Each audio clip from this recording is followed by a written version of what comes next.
The floor plates of the submersible stalwart rang like a bell, a deep resonant chime that vibrated through Maya's bones. Emergency lights painted the command deck in pulses of blood red. Metal groaned around them, a sound of protest from the immense pressure of the ocean world outside. "Report!" Maya shouted, gripping the command chair. Her knuckles were white. Across the small space, Eric slammed a fist against his console. "No impact signature, there's nothing on sensors. It's the same as before, just a push." "The mnemonic shield is down to 12%, Noah said, his voice thin. He was hunched over his station, his face lit by the green glow of cascading code. Sweat dripped from his brow onto the cool metal. "It's not designed for this. A shield is meant to stop plasma bolts, torpedoes. This is different. It's like a song that's trying to break the instrument." Maya stared at the main viewport. "Yes?" It should have been pitch black, thousands of kilometers beneath the surface of the planet Silos. But it wasn't. Faint, blue-green shapes moved in the deep. They were like ghosts made of light, swirling and dancing just beyond the safety of their energy shield. "It's the water," Noah whispered, not looking up. "The whole ocean. It's thinking at us." "Keep it together, Noah," Eric snapped. "It's just bioluminescence. Pressure is making you see things." "No," Noah insisted, finally turning to face them. His eyes were wide with a terror that was more than its fear of death. "I can hear it. When the shield flickers, I hear it. It talks about a city under the ice. A home." Another deep hum shook the stalwart. This time it was longer, a sustained vibration that made the teeth ache. The lights flickered violently. For a second, the main viewport shimmered and the shield's protective filter failed. The ghostly lights outside became sharp, clear. Yes, they weren't just lights. They were structures, towers and spires of impossible geometry, all made from the water itself. And Maya saw a face in the deep, 100 kilometers wide, with eyes like nebula. Then the shield stabilized and the vision was gone, leaving only the deep black.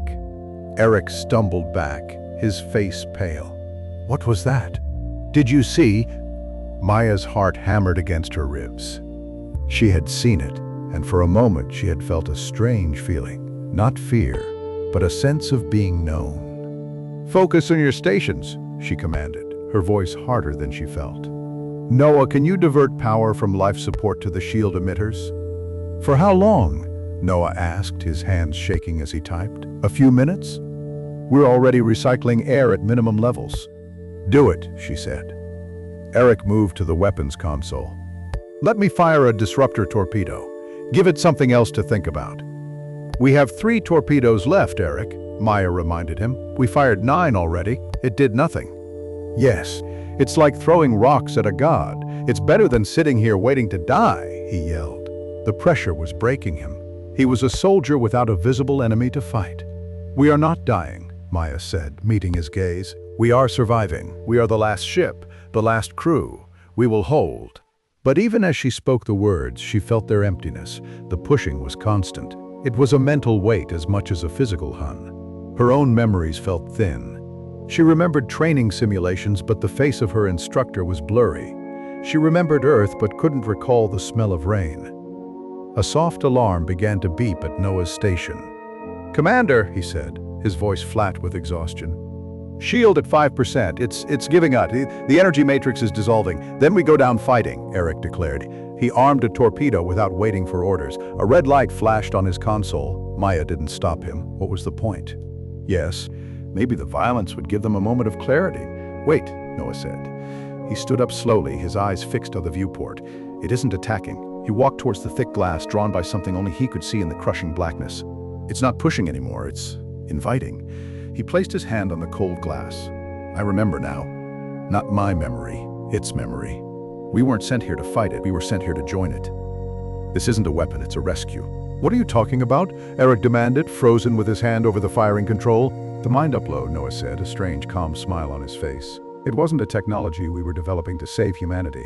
It's what this ocean is, saves everything, every mind, every memory. From the heat death of the universe, it collects consciousness." A final, gentle tremor ran through the ship. The mnemonic shield, the barrier of their individual minds, flickered one last time and died. Yes. The red emergency lights went out. The deep hum of the engine ceased. There was only silence.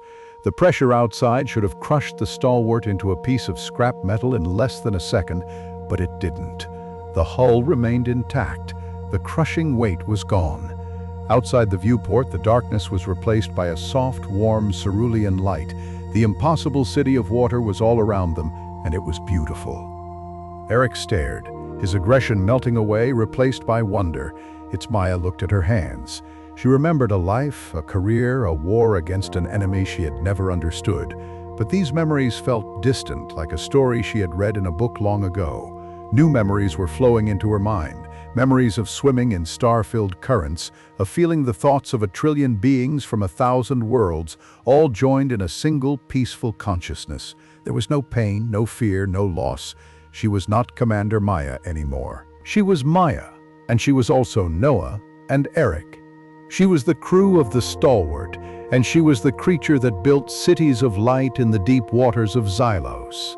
They were all uns. The war was over. They had been fighting to save themselves, to preserve their individuality. But they had been fighting on the wrong side. This was not a defeat, it was a promotion. She looked through the viewport at the endless thinking ocean. She was home. And she had been home for a very, very long time. The battle was just the last dream before waking up. Yet,